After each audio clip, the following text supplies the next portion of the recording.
Alors, Boker Tov et Shavua Tov, nous reprenons notre Gemara dans Shabbat, 6e chapitre, Daf Samor Vav Amud Aleph, page 66a. On va reprendre le dernier passage que nous avons entamé en fin de séance la semaine dernière. C'est-à-dire, à la 7e ligne au bas de la page, l'intertitre Ve'im yeshlo bet kibul ketiti tameh. Donc je rappelle ce que disait la Mishnah. La Mishnah parle d'une jambe de bois qui est portée par un estropié. Et donc on a dit qu'on peut sortir avec le Shabbat, et plutôt que le Machloket et la Halacha, c'est qu'on ne peut pas sortir avec le Shabbat parce que c'est considéré comme porté. Et la Mishnah disait que si on a creusé l'intérieur de cette prothèse pour y mettre des tissus doux de façon à ce que ce soit plus commode, plus confortable pour le moignon, alors ça reçoit l'impureté parce que ça devient un objet qui est un contenant et un contenu, et donc ça correspond aux lois d'accessibilité à l'impureté. C'est ça qu'on avait vu dans la Mishnah. Et donc là maintenant nous allons revoir le commentaire de la Gemara. Amar Abaye avait dit Tameh tu matmet. Quand la Mishnah dit que la prothèse reçoit l'impureté, il faut comprendre qu'elle reçoit l'impureté par contact. L'impureté qui serait communiquée par exemple par un contact avec le mort. En tameh midras. Mais par contre, s'il n'y a pas de contact et c'est simplement le fait qu'il s'appuie dessus, c'est l'impureté qui est conférée par le fait qu'on s'appuie dessus, qu'on appelle midras, comme un siège, comme un lit, dont parle la Torah, pour les personnes qui ont une impureté corporelle et qui transmettent cette impureté par le fait qu'on s'assoit dessus, qu'on s'appuie dessus. Là, eh ben, la béquille, pas la béquille, la prothèse ne recevra pas l'impureté de midras. Tous mes contacts, oui, midras, non. Rava Amar, Aftameh midras. Alors que Rava disait, non, c'est aussi, la prothèse peut aussi recevoir l'impureté sans contact par le simple fait que quelqu'un qui est par exemple Zav ou une Zava s'appuie dessus. Et là, on avait un problème quand on a étudié cette soulia la semaine dernière. On s'est dit, mais quel est le débat entre eux? De deux choses l'une, où il s'appuie dessus, alors ça devrait être Tameh midras. Où il ne s'appuie pas dessus, alors c'est pas Tameh midras. Mais de quoi débattent-ils? Si le débat c'est de dire la Mishnah parle dans tel cas ou dans tel autre cas, ça voudrait dire que chacun reconnaît que dans le cas de l'autre, le din est juste. Alors il n'y aurait pas de débat à la crise, ça serait juste un débat de quoi parle la Mishnah. Donc ça serait pas. Premièrement, il n'y aurait pas de raison de penser l'un plutôt que l'autre. Et puis deuxièmement, il n'y aurait aucune implication pratique. Or, quand la Gemara nous donne un débat comme ça entre deux maîtres, c'est qu'il y a une implication à la chik. Et d'ailleurs, on voit bien qu'il y a un petit hey sur Rava qui renvoie au El Mishpat Ner Mitzvah, qui dit que la halacha est comme Rava. Alors, si la halacha est comme Rava, c'est qu'il y a un débat à la chik. C'est quoi le débat à la chik? Si ça appuie, ça doit être tameh. Si ça appuie pas, il ne peut pas être tameh. Alors je rappelle qu'on avait expliqué comment c'est possible de dire qu'il ne s'appuie pas. On avait expliqué on l'avait extrait de Rashi, que Rashi pense comme Rabbi Porat qu'on avait vu dans un Tosfot précédemment. C'est en fait que ici le cas de figure, c'est que la jambe de bois, c'est plutôt comme j'ai dit une prothèse, elle ne sert pas à marcher. La jambe est repliée en arrière et le genou s'appuie sur un morceau de bois, une planche de bois verticale qui va jusqu'au sol, et sur laquelle il s'appuie par contre. On ne parle pas d'elle, on parle de la prothèse qui est attachée au pied, au moignon, à la place du pied, et donc il ne s'appuie pas dessus logiquement. Ça si on dit qu'il ne s'appuie pas dessus. Mais alors dans ce cas-là, si c'est le cas, pourquoi Rava dit que c'est Tameh midras? Donc c'était ça la question majeure de compréhension de ce passage, et on avait dit que comme on va le déduire de la suite, parce que chaque auteur va apporter un texte pour prouver qu'il a raison, et donc du texte qu'il va citer, on va pouvoir déduire quel est le principe directeur de chacun. Alors, on avait vu déjà la dernière fois, Amar Rava, on commence par Rava, Mena Aminala qui dit d'où est-ce que j'ai tiré mon explication de la Mishnah, comme quoi il y a oui une impureté de Midras, Ditnan, parce qu'il y a une Mishnah qui enseigne, Agala shel Katan, Tumea Midras.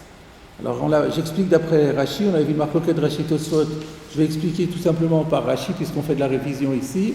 Agala shel Katan, Rashi avait expliqué, c'est une petite poussette d'un enfant qui sert à deux choses. Essentiellement, c'est un jeu pour l'enfant. On avait dit il met sa poupée à l'intérieur et il la pousse. Mais aussi, Rashi disait, parfois, on met l'enfant dessus pour le déplacer. Et donc, il y a écrit que c'est Tamé Midras. Alors, de là, ça nous a permis de comprendre que l'idée de Rava, donc, puisque Rava superpose, c'est que de la même façon, notre prothèse ici, elle n'est pas faite fondamentalement, effectivement, pour s'appuyer dessus, puisqu'elle est là de façon, pour des raisons purement esthétiques, pour ne pas choquer de voir une jambe sans pied, donc on lui met cette prothèse, mais il ne s'est pas fait pour s'appuyer dessus, puisqu'il est toujours plié en arrière. Mais parfois, quand il est en position assise, à ce moment-là, il mettra le pied par terre et il pourra s'appuyer dessus. Donc c'est exactement ça la superposition de Rava avec la Hagala. On a quelque chose qui, à la base, ne sert pas à s'appuyer dessus, mais de manière épisodique, peut servir à s'appuyer dessus. Et puisqu'on voit que dans la Hagala, c'est Mekabel Touma, donc là aussi, dans notre prothèse, ça sera Mekabel Touma, parce que, de manière épisodique, même si ce n'est pas fait principalement pour ça, il arrive de temps en temps qu'on s'appuie dessus. Ça, c'était la preuve de Rava. Donc, de la preuve de Rava, on est arrivé à extraire son explication. Alors maintenant, on se retourne sur Abaye. Alors, qu'est-ce qu'Abaye va rétorquer à ça? Abaye Amar, Hatam Samir Ilave, Acha lo Samir Ilave. Ah, c'est pas pareil. Là-bas, il s'appuie dessus, ici, il ne s'appuie pas dessus. Alors là, à nouveau, on est un peu étonné, que ça veut dire quoi, il ne s'appuie pas dessus? Si Rava dit qu'il s'appuie dessus, de temps en temps, c'est pas fait fondamentalement pour ça, mais quand même, de temps en temps, il le fait. Donc, là, autant on a compris Rava, autant on n'a pas compris encore de quoi parle Abaye.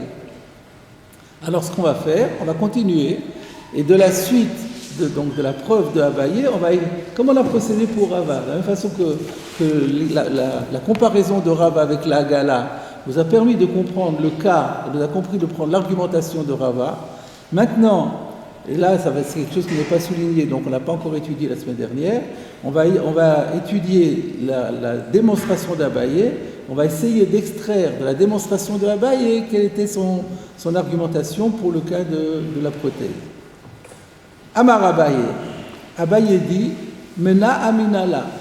D'où est-ce que moi j'ai tiré mon explication? Donc, ça fait parallèle à ce qu'a dit Rava. De Tanya, et là, il apporte lui une baraïta. Makel chez Zekeni, Taor Niklum. Makel, c'est un bâton, mais là, en l'occurrence, on va traduire ça par une canne. La canne utilisée par les seniors, par les personnes âgées, Zekenim, elle ne reçoit pas la pureté. Taor Mikloum, elle est entièrement pure, elle ne peut pas recevoir l'impureté. Ça, c'est la démonstration de Abaye. Maintenant, il faut qu'on comprenne la superposition avec le cas d'hypothèse. Fort heureusement, nous avons un Rashi conséquent, le dernier Rashi de la page. Taor Mikloum, entièrement pur. Regardez Rashi. Qu'est-ce que ça veut dire entièrement pur? L'omidras velo shartuma. Cette expression un peu entièrement pure laisse entendre ça peut être partiellement pur et partiellement impur. Ça veut dire quoi? Parce qu'on a dit qu'il y a deux catégories d'impureté. Il y avait l'impureté de contact, l'impureté de midras, par le fait de s'appuyer dessus. Quand on dit entièrement pur, l'omidras, donc la canne, ne peut pas recevoir l'impureté, même par le fait que la personne s'appuie dessus. Veloche Artuma, et n'est accessible aussi à aucune autre impureté, c'est-à-dire les impuretés qui sont transmises par contact, aucune Touma. Alors là, il s'agit de comprendre pourquoi. L'homme itame midras, elle ne reçoit pas l'impureté par le fait de s'appuyer dessus. Mishum de lave le smicha avid. Regardez là, les mots c'est important. Mishum parce que lave avid, ce n'est pas fait le smicha pour qu'on s'appuie dessus. Là, il y a un caractère ou un critère qui est important. Est-ce que c'est fait pour ou c'est pas fait pour? C'est-à-dire il y a deux choses. Il y a la réalité, il y a de l'usager, il y a la manière dont l'usager utilise l'objet et aussi l'objectif pour lequel l'objet a été conçu. Ce sont deux choses différentes. Et là, c'est ça qu'Abaye nous dit. Qu'est-ce qu'on voit de là? C'est que même si s'appuie dessus, ça ne rend pas impur parce que c'est pas fait pour s'appuyer dessus. Lave le smicha avid. C'est pas fait pour ça. Alors pourquoi c'est fait? Chez Al-Raglo, on parle de quelqu'un qui marche. Une personne âgée, c'est vrai, mais elle marche. Elle peut marcher sur ses pieds. Donc la canne n'est pas venue pour qu'il s'appuie dessus, mais pour guider ses pas, comme on va voir plus loin. La falgave de Mistami Khalel Ifraki, et bien qu'il est vrai que de temps en temps, ça lui arrive de s'appuyer dessus, parce que c'est plus commode, ou il est fatigué, mais c'est pas fait pour ça. Et donc là maintenant, ça éclaire le débat. On comprend maintenant la superposition et la marloquette entre Rava et Abaye. Donc on a quelque chose sur lequel on s'appuie épisodiquement, mais c'est pas fait principalement pour ça. Alors, c'est fait pourquoi? Quand il s'appuie pas dessus, c'est fait pourquoi? Vous parlez de la canne, on va voir dans la suite. C'est fait pour guider ses pas, pour assurer sa marche. C'est pas pour s'appuyer. C'est drôle ça. Vous allez voir, alors si vous voulez, on va continuer, si c'est ce point-là, on va continuer. Un peu comme la canne d'un aveugle. Pardon? Un peu comme la canne d'un aveugle. Un peu comme la canne d'un aveugle aujourd'hui, exactement. Ça va des obstacles. Alors, Rashi maintenant, continue et dit, on a expliqué pourquoi il n'est pas Toumé Midras, parce que c'est pas fait pour s'appuyer dessus, même si la personne de temps en temps l'utilise aussi pour ça, mais ça n'a pas été conçu pour ça, donc ça ne donne pas la Touma de Midras. Mais pourquoi il n'y a pas les autres Toumot? Ush'ar Toum'an Amilo, et les autres types d'impuretés, la canne ne peut pas non plus les recevoir. Pourquoi? De pshouté kli etzu, parce que c'est une canne, c'est un objet en bois entièrement plat, qui n'a pas de contenu. Et ça, nous avons déjà vu que les ustensiles en bois, pour recevoir l'impureté, il faut qu'ils aient un contenu et la possibilité d'y mettre un contenant. Parce que dans la Torah, quand on a parlé de l'impureté de l'ustensile en bois, on l'a accolé au mot sac. Au klietz, au sac. Et un sac en hébreu, c'est comme un sac en français, c'est très pratique. Et un sac en français, c'est quoi? C'est un objet qui a un contenu, c'est un contenant pour y mettre un contenu. Et si on a ce qu'on appelle pshouté klietz, un ustensile en bois, mais entièrement plat, qui n'est pas incurvé, on ne peut pas recevoir l'impureté par contact. Donc, il n'y a pas midras, parce qu'il ne s'est pas fait pour s'appuyer dessus, il n'y a pas touma de contact, parce que c'est plat. Et maintenant Rashi continue et dit Alma, c'est encore mieux, donc Rashi explicite la preuve de Abaye, et il dit Alma, Alma ça veut dire donc, qu'est-ce qu'on voit? Afalgav de Zimnin de Mistamichale, bien que ce soit fait avéré que Zimnin, parfois, Mistamichale, il s'appuie dessus, la personne âgée sur la canne, ça peut s'appuyer dessus, c'est clair. Ho'il, étant donné que Ikar Asiyata, la conception principale de cette canne, Ena le car, c'est pas fait pour ça. Le Ikar Asiya, le mot important c'est Ikar. Donc ça a été aussi envisagé par le fabricant, mais c'est pas fondamentalement pour ça. Étant donné que fondamentalement ça n'a pas été fabriqué dans ce but, Ena le car, eina tomea midras. Ça ne peut pas recevoir l'impureté de midras. Et donc c'est la même chose dans notre prothèse. Notre prothèse, elle est faite pour des raisons esthétiques, comme vous disiez, mais pas pour s'appuyer dessus. Il arrive parfois qu'il s'appuie dessus, mais comme c'est pas fait à la base pour cela, ça ne peut pas lui conférer la touma de midras. Voilà la preuve de Abaye. Maintenant, il faut se retourner sur Rava, évidemment. Rachid termine en disant Ve'en lomar, et il n'y a pas lieu de dire Mishum de Pashut hu Yoheta or midras, que c'est peut-être la raison pour laquelle il est à or midras, c'est tout simplement parce qu'il n'est pas, il est plat et qu'il n'est pas incurvé. Pourquoi ne pas dire que la même raison qui a fait que c'est pas impur, c'est pas accessible à l'impureté par rapport aux impuretés de contact parce qu'il n'y a pas de contenu, de contenant. Pourquoi on ne dirait pas la même chose par rapport à midras? Et donc ça démolirait la preuve de Abaye. El Lomar, on ne peut pas dire que c'est la raison pour laquelle c'est Taor Midras, c'est parce que c'est Pashut. De l'Ouzkara, Ta'arat, Pshute, Klietz, et là le Tumat Magav Oel. Parce que cette notion de pureté d'un ustensile en bois parce qu'il est plat n'a été mentionnée dans la Torah, chez Pirtav et chez Balpé, que par rapport aux impuretés de contact et aussi à l'impureté communiquée dans la tente. On parle ici de l'impureté communiquée par un mort. On sait que tout ce qui se trouve sous le même toit que le mort, sans le moindre contact, reçoit aussi l'impureté. C'est par rapport à ces deux choses-là qu'on a dit qu'un ustensile en bois, pour recevoir l'impureté, doit avoir un contenant. De Ta'ama, comme je l'ai dit tout à l'heure, maintenant Rachid le dit, de Ta'ama, Mishum de Itkash le sac. Parce que la raison en est que dans la Torah, le Keli Etz, l'ustensile en bois, a été juxtaposé pour être comparé au sac. Or, ce Ekesh n'a été dit que dans le contexte où on parlait d'un mort et où on parlait de l'impureté des bestioles mortes. Donc, c'est des impuretés de contact. Mais lorsque la Torah évoque le Midras, dans tout autre paracha, là-bas, on ne trouve pas cette comparaison entre le klietz et le sac. Donc, il faut trouver une autre raison. Et l'autre raison, c'est celle que Abaye a fait émerger. Donc, voilà la preuve de Abaye contre Rava. Donc, maintenant, la balle est dans le camp de Rava. Alors, qu'est-ce que Rava va dire? Il devrait reconnaître que puisque dans la jambe de bois en question, elle n'est pas faite pour marcher, elle est juste faite pour des raisons esthétiques, en tout cas principalement, ça devrait avoir le même statut que la canne de la personne âgée. Pourquoi lui il dit que dans le cas de la prothèse, elle reçoit l'impureté quand il s'appuie dessus. Donc la Gemara demande Verava, on revient à la Gemara maintenant, Verava et Rava, alors qu'est-ce qu'il va répondre à ça? Réponse Hatam. Là-bas, c'est-à-dire dans le cas de la canne, le teroutz, vous m'avez demandé à quoi ça sert.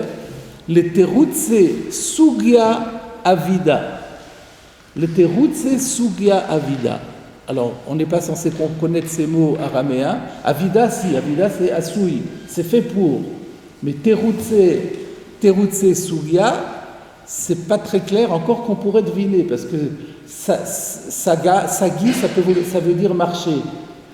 On dit la Sugya, quand on parle d'une étude de Gemara, on parle d'une Sugya. En fait, littéralement, la traduction littérale de Sugya, ce serait un passage, comme en français. Passer, il y a passé, et puis c'est un passage d'étude.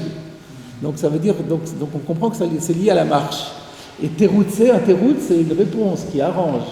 Donc, qui arrange la marche. Déjà, on devine un petit peu ce que ça peut vouloir dire. On va voir dans Rashi. Le teroutz c'est sugya, le taken pesiotav, pour assurer ses pas, pour qu'il ait une démarche plus sûre. C'est pas pour s'appuyer, mais c'est pour assurer ses pas. D'une part, et Rashi rajoute encore, velizkov koma, pour lui permettre de redresser sa taille, parce qu'il est un peu courbé avec l'âge, on est courbé. La canne permet de redresser la taille. Donc, la canne sert à assurer les pas et à redresser la taille. Et pourquoi est-ce nécessaire? Mipne chez raglav veshokav rotetot. Parce que les pieds, ses pieds et ses jambes rotototent, tremblotent, il tremble un petit peu. Et donc il a besoin d'assurer ses pas parce qu'il a les pieds et les jambes qui tremblent. Velo lismichat kol gufo. Mais ça n'a pas été fait pour soutenir le corps tout entier. Donc ça soutient un petit peu la démarche, ça soutient les pieds, mais ça permet d'avoir des pieds qui tremblent moins, ça permet de se relever, mais c'est pas du tout fait pour smichat kol gufo. Et ce qui pourrait être tamé midras, c'est smichat kol gufo. Il faut que ce soit fait pour soutenir le corps tout entier. Alors, donc, on termine la phrase de Rava. Acha lismoch il avait ou Davida vesamir ale. Alors que dans notre cas, nous, c'est fait pour s'appuyer dessus, et il s'appuie dessus, donc ça va être tamé.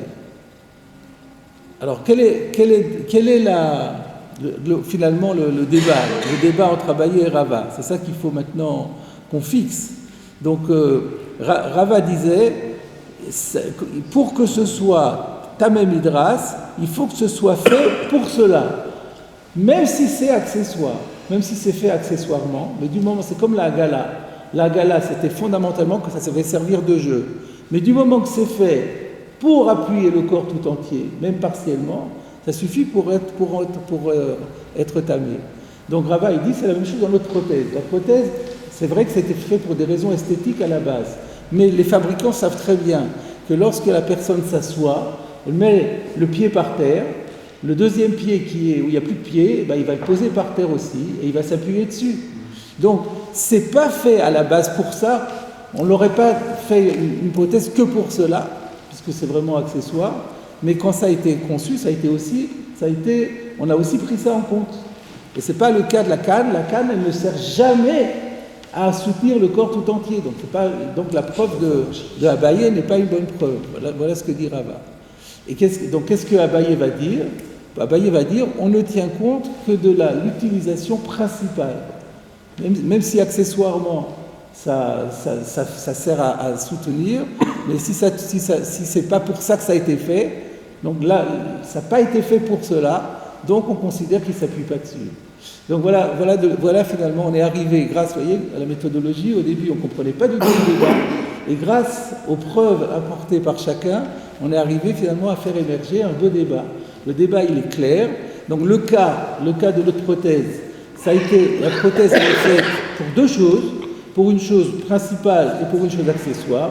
Principalement, c'est esthétique, parce que le pied est en arrière de toute façon, donc il n'est pas fait pour s'appuyer par terre, mais il est fait pour que les gens ne soient pas choqués de voir qu'il y a un moignon comme ça. Et donc, à la base, c'est fait pour ça. Mais c'est vrai qu'accessoirement, on sait très bien que lorsqu'il est assis, il est content de pouvoir appuyer de son pied par terre et d'appuyer son corps dessus.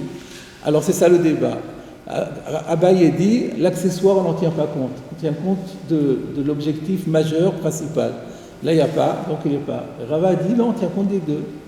Et du moment qu'il y a aussi, ça a été pris en compte, ça suffit pour rendre tamé. Et là, l'akha sera comme Rava. Voilà la conclusion du passage.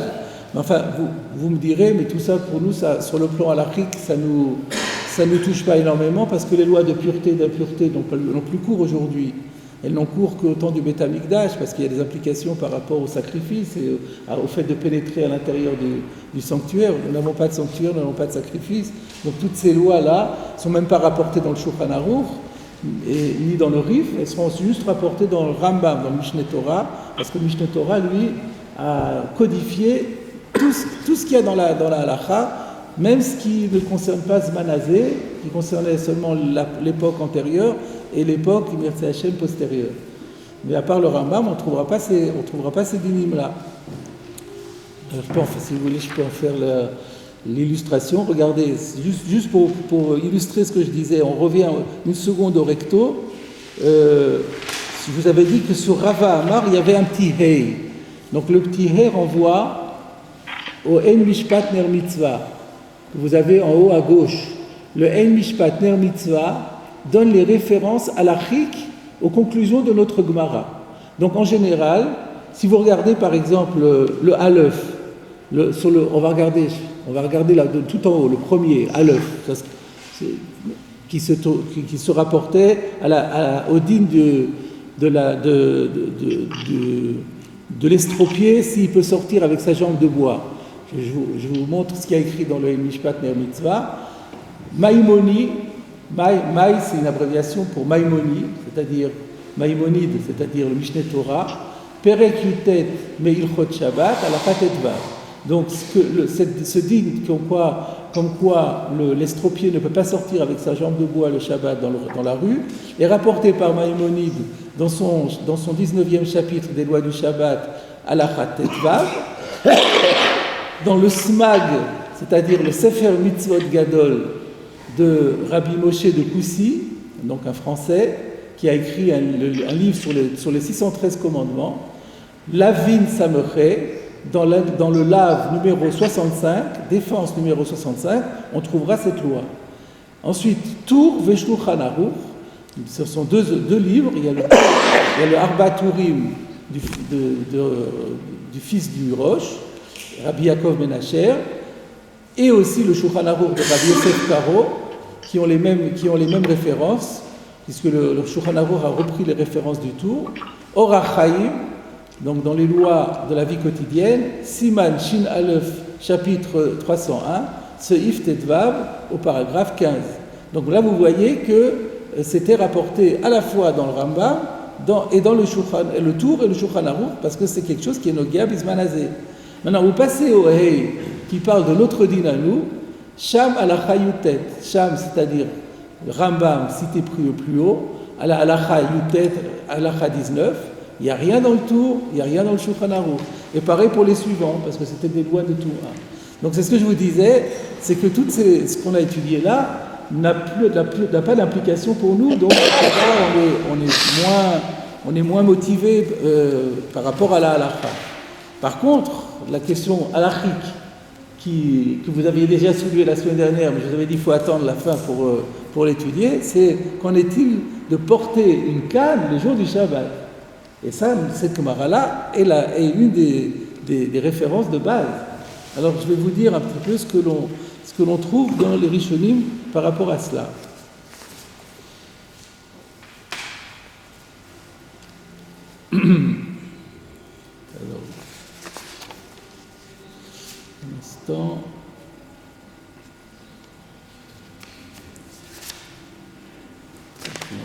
J'étais de l'autre côté, c'est ça. Alors, je vais vous citer d'abord le Ritva.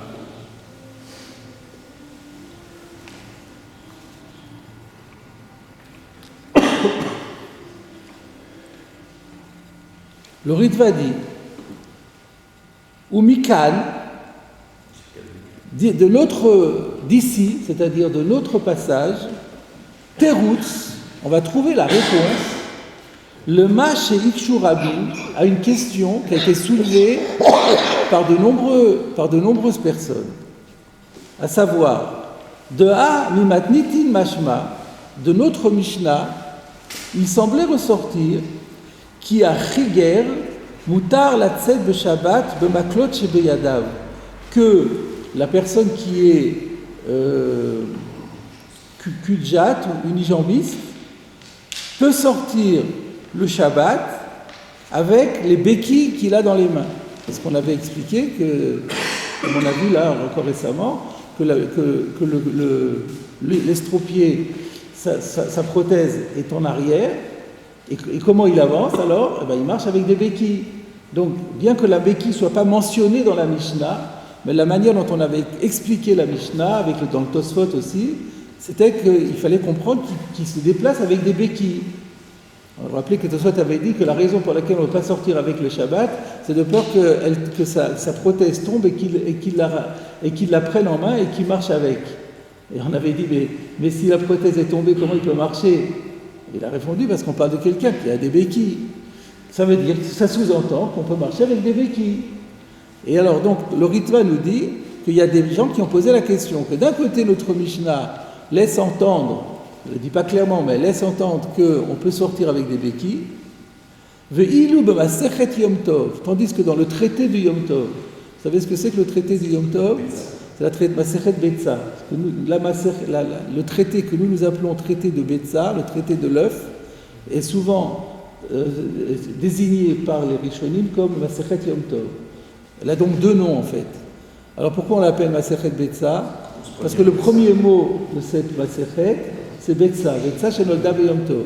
Et notre habitude, c'est toujours de donner le nom de la Masechet en fonction des premiers mots de la Mishnah. Mais comme Betsa, c'est pas du tout évocateur du contenu, et en fait, tout le traité est consacré aux lois du Yom Tov, alors les Rishonim l'appellent Masechet Yom Tov. Ok.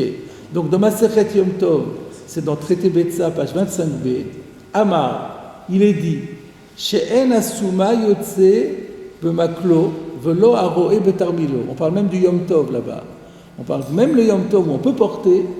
Il y a écrit que le non-voyant ne peut pas sortir avec sa canne, ni le berger avec sa besace.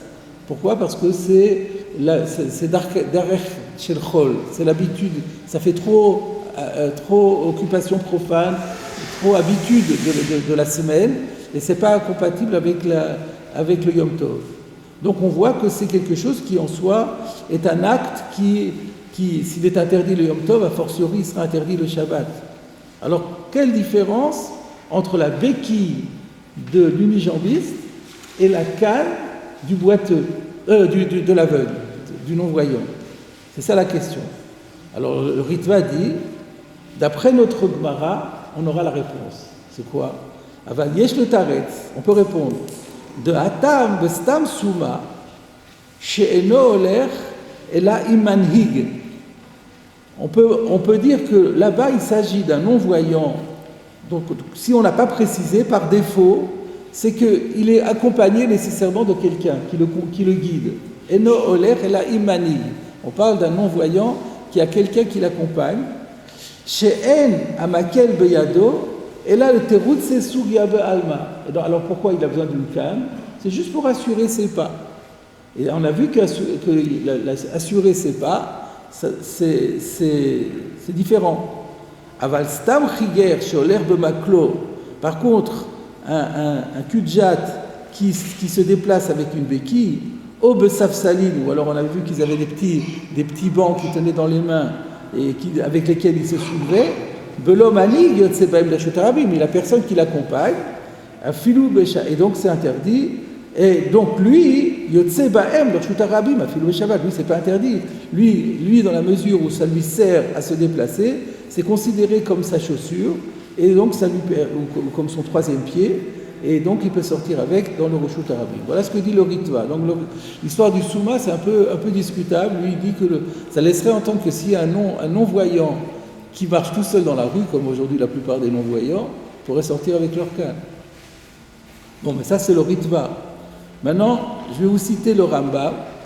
Le Rambam dans Ilchot Yom Tov, Halacha Gimel, Ve'en asuma yotze b'maklo, ve'lo aroe betarmilo. Lui, il ramène le texte de la Gemara sans explication aucune, et il rajoute Ve'en yotzin b'kiseh. Par contre, comme on a vu dans notre Mishnah, on ne peut pas sortir avec la chaise qui est attachée à la personne et sur laquelle il se déplace. Echad ha'ish ve'echad ha'isha, shelo yaseh que derrière shiwaseh bechol, pour ne pas faire le Yom Tov, se comporter de la manière dont il se comporte en semaine. Donc ce qu'on constate, c'est que lui ne mentionne pas du tout la personne qui est unijambiste. Donc on ne sait pas trop. Alors on va maintenant, pour clarifier ça, je vous propose de regarder dans le Shulchan Aruch, dans notre Siman Shin Aleph, puisque de la même façon qu'on avait vu le Siman Shin Aleph précédemment, toutes les lois qu'on est en train d'étudier sont regroupées dans Orach Chaim, dans le Siman Shin Aleph. Là c'est le Seif Yud Zayin et Yud Chet. Alors, on va lire Seif Yud Zayin. Là, vous êtes dans quel siman, là? C'est Shin Aleph déjà? Je ne sais pas, il faut que je révise. D'accord. Non, vous êtes dans Shin Gimel.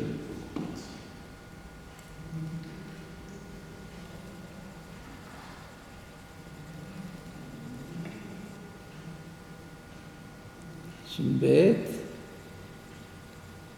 Shinbet toujours. C'est secret. Hmm? Le Shinbet, c'est Ah oui, secret. c'est Shinbet, c'est secret. Voilà, Shin Aleph, maintenant vous êtes au même Vav, il faut reculer en arrière. C'est ok. Yud Zayin et Yud Chet. Yud Zayin pour commencer.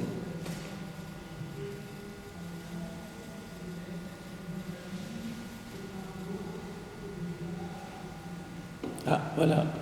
Là, vous êtes dans Tet Zayin, donc c'est le suivant. Voilà, on y va. Yud Zayin, vous l'avez à la deuxième ligne. Chiger, donc quelqu'un qui est estropié, unijambiste. Sheno Yachol Elech Velo Makel, qui ne peut pas marcher sans sa béquille. Mutar Lelech Bo, il a le droit de marcher avec. Afilu Eno Kashurbo, même si elle ne lui est pas attachée au corps. Aval Imef Charlo Lelech Zulato. Par contre, s'il avait la possibilité de se déplacer sans béquille, Ve'eno Notlo Ela Lachazik Atzmo, et il ne tient cette béquille ou cette canne cette fois-ci que simplement pour être plus sûr de sa marche, Assour, dans ce cas-là, c'est interdit. C'est qu'une personne qui a la jambe dans le plâtre, qui a le droit de poser le pied par terre, ne pourrait pas, mais s'il a l'interdiction de poser le pied par terre, il pourrait. Voilà, c'est ça. Tout dépend s'il arrive à marcher. On va voir le commentaire du Mishnah Bora. En fait, la règle elle sera celle-là, c'est-à-dire que si la personne est capable de faire, disons, 4 coudées à l'intérieur même de la maison, sans canne, sans se tenir à des objets, il peut marcher comme cela. Donc c'est le cas de l'Arzik Atzmo. À ce moment-là, c'est Assour. V'chole chez Ahmad Mecholio dino kechiger. Et donc, quelqu'un qui était malade, qui est convalescent, il a le même statut que quelqu'un qui est boiteux. C'est-à-dire qu'il faut voir s'il est capable de se déplacer sans canne à l'intérieur de la maison ou pas. Si c'est pour faire. Alors attendez, avant de poser des questions, alors d'abord on termine le Yutret aussi. Souma, Assour lo la tsedemake. Tandis qu'un non-voyant, il ne peut pas sortir avec sa canne. Pourquoi ? Parce qu'il pourrait le Souma, il peut avancer, il peut faire 4 pas sans problème, et il a besoin de sa canne juste pour assurer sa pas, et pour éviter de se cogner, et aussi pour que les gens voient qu'il est non-voyant, etc. Donc, comme il n'est pas dépendant absolument, il peut. C'est-à-dire, l'idée, c'est que pour que ce soit considéré comme vraiment une partie de son corps, il faut que ce soit indispensable pour sa démarche. Si c'est simplement un supplément, alors c'est interdit. Alors, on va voir le commentaire du Mishnah Bora. Je vous propose de voir les Mishnah Bora dans l'ordre. Donc, on a même Gimel, même Dalet, même Gimel. Belo Makel Moutar, s'il ne peut pas marcher sans béquille, c'est permis. On va la grossir, ça sera plus facile. De Kivan, de Eno Yachol Leler.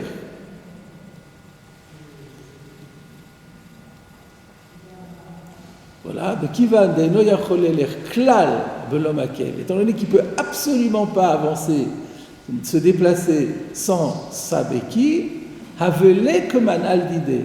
On considère que c'est vraiment comme sa chaussure. Voilà, c'est clair. Suivre Samerdale, Aval, Imefchar, etc. Par contre, il pourrait marcher, mais simplement ça lui rend une démarche plus sûre, et il est sûr de ne pas tomber, de ne pas se faire mal, alors là c'est interdit. V'chen, Zaken, Haoler, Beveto, Belomaken. Vous voyez, c'est ça l'exemple. Une personne âgée, qui quand elle est chez elle à la maison, elle ne prend pas de canne. Ou que chez le Chutz, mais par contre, quand il sort à l'extérieur, Nish'an al-Maklo, il s'appuie sur sa canne, Mechamat Tashut Kocho, de par sa faiblesse. Ve'enon otlo ela l'arzik atzmo. Mais en fait, il ne porte cette canne que pour se sécuriser. Afalpi chez Gufo mitnanea, bien que son corps soit pris de mouvement, donc il a un peu la bougeotte, et donc il a un peu de mal à marcher, Assour, c'est quand même interdit. D'ave amakel etzlo kemasui. on considère la canne comme quelque chose qu'il porte. Pourquoi? Qui vanne de bebeto au l'air du maquet. Vous voyez, le critère, c'est celui-là. C'est le plus simple à retenir. Il faut se demander, moi, quand souvent on me pose la question, je dis, quand vous êtes chez vous, est-ce que vous utilisez une canne? Si à la maison, il dit, non, à la maison, j'ai pas besoin de canne, alors dehors, vous n'avez pas le droit de sortir avec. Aval, imizkin kolkar, mais s'il est tellement âgé, de Yves Charles Klal Benimakel, qui ne peut absolument pas faire un pas sans canne, dans ce cas-là, mouta. Et là, il y a le sif est un petit peu plus technique, un peu plus recherché, regardez. Ve'enonotlo, c'était sur s'il ne le prend que pour l'arzik et tatzmo, il n'a pas le droit. Alors il prend un cas ici un peu compliqué.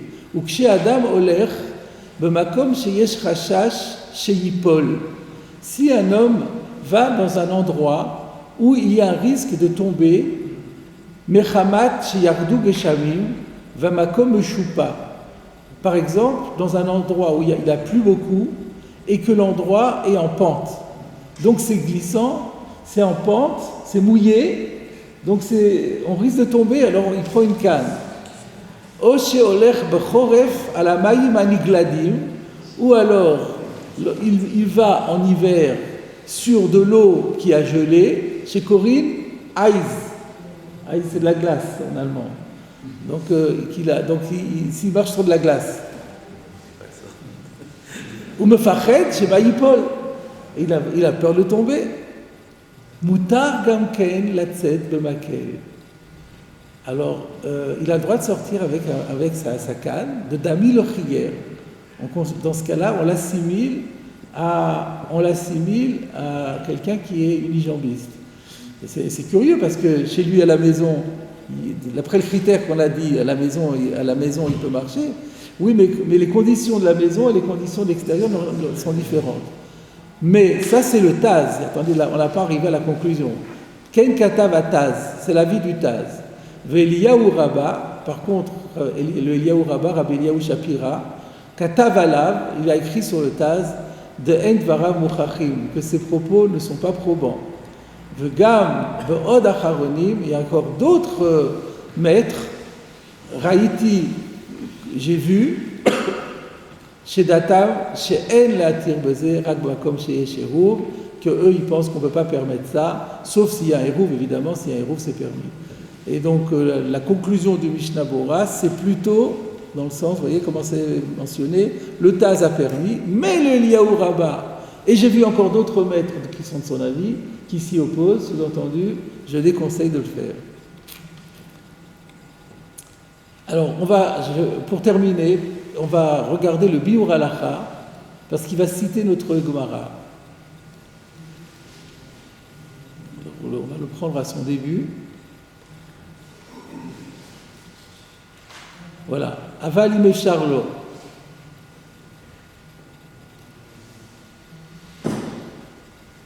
Avalim Charlo, si la possibilité de marcher sans canne et que le texte disait et qui prend sa canne uniquement pour assurer ses pas, c'est assour, c'est interdit. Ayin le Mishnah Bora, voir dans le Mishnah Bora, Ata'am, la raison, d'avec et Masoui. On n'a pas fait ce Mishnah Bora si, on a vu que le Mishnah Bora disait que c'était comme un Masoui, je ne me rappelle pas. En tout cas, le Mishnah Bora disait que c'était interdit parce que c'est assimilé, c'est pas comme sa chaussure, c'est considéré comme une charge.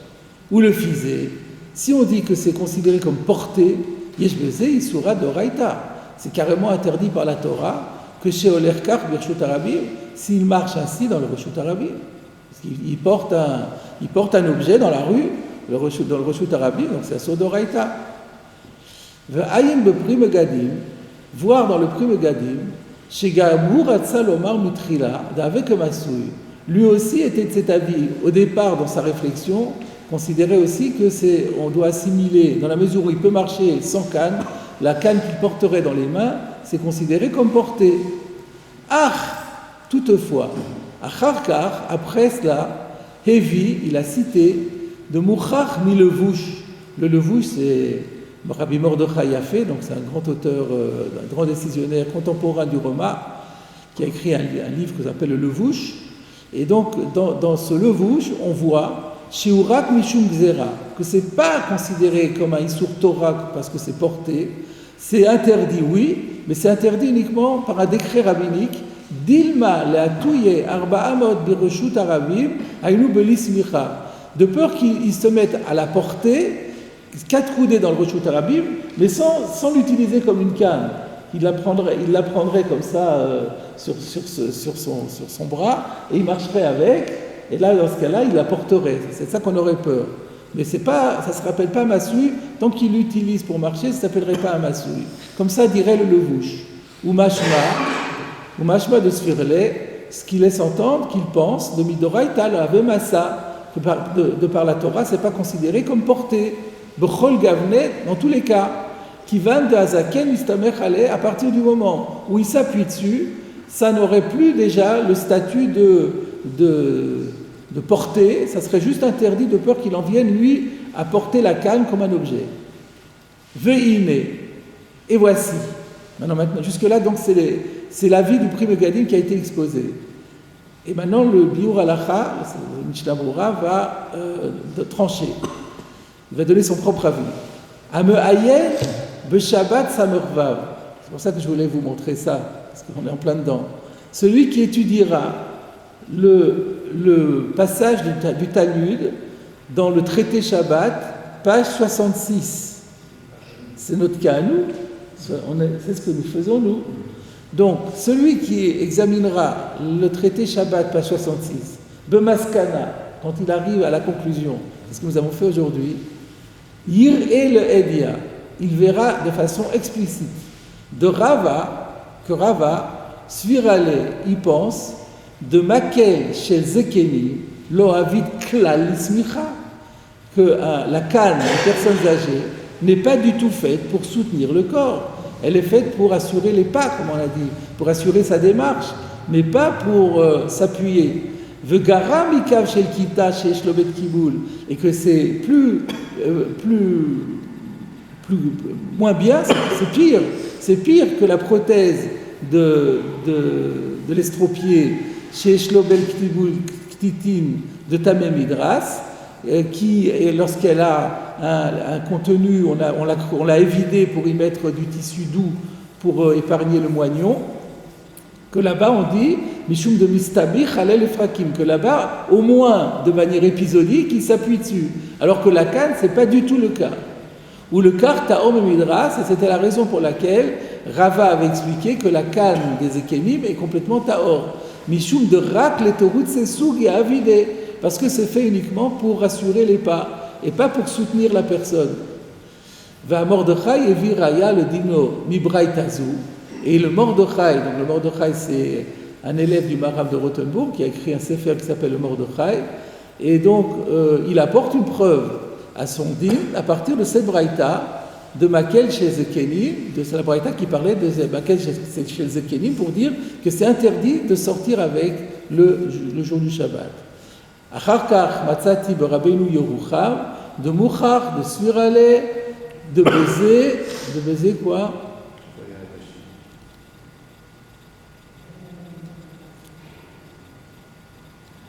Là c'est Mishnah Berurah, nous on cherche le Biur Halacha. De baiser En Shem Manal V'Tarshit Ala Makel, que dans le cas de la personne âgée qui sort avec sa canne, elle n'a pas le statut ni de chaussure ni de parure, et donc on ne peut pas sortir avec parce que ça s'appelle porter. V'Chem Be'or Zarua Katav Be'ediad avec Masoui, et dans le Or Zarua a dit clairement aussi que c'est Masoui. Conclusion, le Mishnah Berurah, après toutes ces références, dit que une personne âgée qui peut marcher chez lui à la maison tranquillement, mais qui a envie, il est plus assuré de sortir avec sa canne, c'est plus facile à marcher, il risque pas de tomber, etc. C'est un issour de Raïta, de porter dans le Reshut Arabim. Donc non seulement c'est interdit, parce qu'il y en avait qui voulaient dire que c'est interdit que de Rabbanan, et la conclusion du Mishnah Berurah, ça s'appelle porter. Mais la notion de danger, alors, elle est intervenue, la notion de danger est intervenue dans le cas qu'on avait étudié plus tard dans le Sif Samochet, le Katan Samochet, de celui qui marche sur de la glace. Vous voyez, là oui, là on a introduit cette notion, et donc on a vu qu'il y avait un débat là-dessus, mais que la tendance était plutôt aussi à la sévérité. Cela dit, il peut rester chez lui, hein. Rien ne l'oblige à sortir. Donc le danger, on ne peut pas invoquer le danger, parce que s'il y a un vrai danger, Pikuach Nefesh Doré Kol Torah, mais seulement ça c'est à condition si on se trouve en situation de danger. Mais on n'a pas à se mettre a priori dans une situation de danger qui va m'obliger à profaner le Shabbat. Là, c'est pas la règle du Pikuach Nefesh qu'on pouvait invoquer, mais on pouvait invoquer le fait que c'est dangereux. Alors on pourrait dire que dans ce cas-là, ça devient une façon normale de marcher, sur un circuit qui est dangereux, alors la canne devient partie de son corps. Et c'est là-dessus qu'on pouvait débattre, mais la tendance est quand même à la défense. Donc c'est comme vous disiez, donc si quelqu'un ne peut pas mettre le pied par terre et que sa seule solution c'est avec une béquille, c'est autorisé complètement. Oui, mais chez lui, il sautillera 3-4 pas, un petit peu. Ça, il pourra le faire parce que c'est une distance très courte. Et puis non, je ne crois pas. S'il ne peut pas mettre le pied par terre. Voilà, accroché au mur, c'est comme la béquille, c'est pareil. C'est pas pareil. La question est, est-ce qu'il peut marcher? Est-ce qu'il marche sans rien? On a les bras croisés. Voilà. Mais le cas de la personne âgée, chez elle, c'est pas comparable parce que c'est quelques pas. Pour se déplacer ça, là, on voit, ça c'est le principe. On voit ici qu'on ne fait pas de différence entre quelques pas et 10 km. Étant donné qu'il peut faire quelques pas, donc on peut déjà plus considérer que c'est comme une chaussure. Alors lui, il veut maintenant aller loin et donc là, il en a besoin. Là, c'est pas, ça reste interdit. Il reste chez lui. Il organise un minyan à la maison. Voilà, comme ça vous avez vu c'est une illustration d'un passage de Talmud qui parle d'impureté et toutes sortes de choses, et finalement qui a des implications halachiques hyper pointues et hyper modernes et hyper courantes, je veux dire. C'est une question courante, c'est pour ça que j'ai pris le temps de vous le montrer dans le Shulchan Aruch, parce que c'est vraiment des questions qu'on est souvent amené à les poser. On peut expliciter pour la chaise roulante, ça va être quoi? Ah, c'est autre chose, la chaise roulante. Oui. Alors ça dépend qui est-ce qui actionne. Si c'est lui-même qui actionne sa chaise roulante, ou est-ce que c'est quelqu'un qui porte? C'est déjà plus pareil. C'est quelqu'un qui pousse. Alors si c'est quelqu'un qui n'est pas capable de marcher, c'est toute autre problématique. Il y a la question de Chai Noseh Tatzmo. Donc je ne voudrais pas rentrer là-dedans maintenant parce que c'est un peu compliqué. Je préfère qu'on avance un peu dans notre Gemara. On arrive presque à la fin de la Sugya. Donc nous reprenons dans la Gemara d'Afsamorva Bamudbet, Temein Medras, Ve'en Yotzim Beshabbat, Ve'en Nichnasim Ba'en La'azara. Alors donc sur quoi? Là il y a un petit Baït Hadash qui corrige un petit peu et qui remet le contexte. Qui sait ou smuchot shelo? Voilà, il faut rajouter ça. C'était la fin de la Mishnah qui disait, d'une part, le qui sait, c'était la chaise de l'estropié. On avait dit que quelqu'un qui est estropié des deux jambes, cette fois-ci. Donc, comment il fonctionnait? On lui mettait une chaise on lui accrochait une chaise et il avait deux petits bancs comme ça qui tenaient dans les mains et avec lesquels il se projetait en avant. Et ça, c'était le kissé. Et alors là, évidemment, c'est un mémidras, parce que ça, c'est une chaise sur laquelle il fait pour s'asseoir dessus. Donc, c'est un mémidras. Et pareil pour les smuchot shelo. Les smuchot, c'était les coussinets qu'ils mettaient sur les moignons pour ne pas que ça frotte par terre, que ça lui fasse mal. Là aussi, il s'appuie dessus, donc c'est un mémidras. Ve'en yotzim ba'en beShabbat, et on ne peut pas sortir avec le Shabbat. Ve'en nichnasim ba'en la'azara, et on ne peut pas non plus rentrer avec dans la Hazara, c'est-à-dire dans le parvis du Beth Amikdash, parce qu'on avait dit que ce qui est assimilé à des chaussures n'est pas permis de rentrer dans la Hazara. Et donc ça veut dire que ça c'est assimilé, cette chaise et ces coussins, ça lui sert de chaussure finalement, et donc il ne peut pas rentrer avec dans la Hazara. Alors on regarde la Gemara. Tani Tana Kame de Rabbi Yochanan. Qu'est-ce que ça veut dire? Kamed de Rabbi Yochanan, c'est devant Rabbi Yochanan. Donc déjà, quand c'est devant le maître, Rabbi Yochanan, c'est devant le maître, on parle d'un élève. Donc Tani Tana, on pourrait se tromper, parce qu'on pourrait dire Tana, c'est un Tana. Mais non, c'est pas ça. Ici, puisqu'on est devant Rabbi Yochanan, qui est un Amora, donc ça ne peut pas être un Tana dont il est question. Donc ça, Tani Tana veut dire, c'est quand on voit ça souvent dans la Gemara, un élève a récité son texte tanaïtique devant Rabbi Yochanan pour savoir si il l'avait bien restitué. On se rappelle qu'à l'époque, il n'y avait pas de texte écrit, tout était Torah Shebal Peh à l'oral. Donc on n'était pas toujours sûr d'avoir la bonne version. Donc Tani Tana Kamed Rabbi Yochanan, il y a un élève qui a récité notre Mishnah devant Rabbi Yochanan pour vérifier qu'il avait la bonne version. Voilà, c'est ça l'explication. Alors qu'est-ce qu'il a cité? Nichnasin ba'en lazara. C'est-à-dire que sur le texte de notre Mishnah, où nous avons que En nichnasin ba'en lazara, comme on vient d'expliquer, qui ne peut pas rentrer avec dans le parvis du temple parce que ça lui sert de chaussure, lui il avait la version on rentre avec, on peut rentrer avec. Donc il avait la mauvaise version.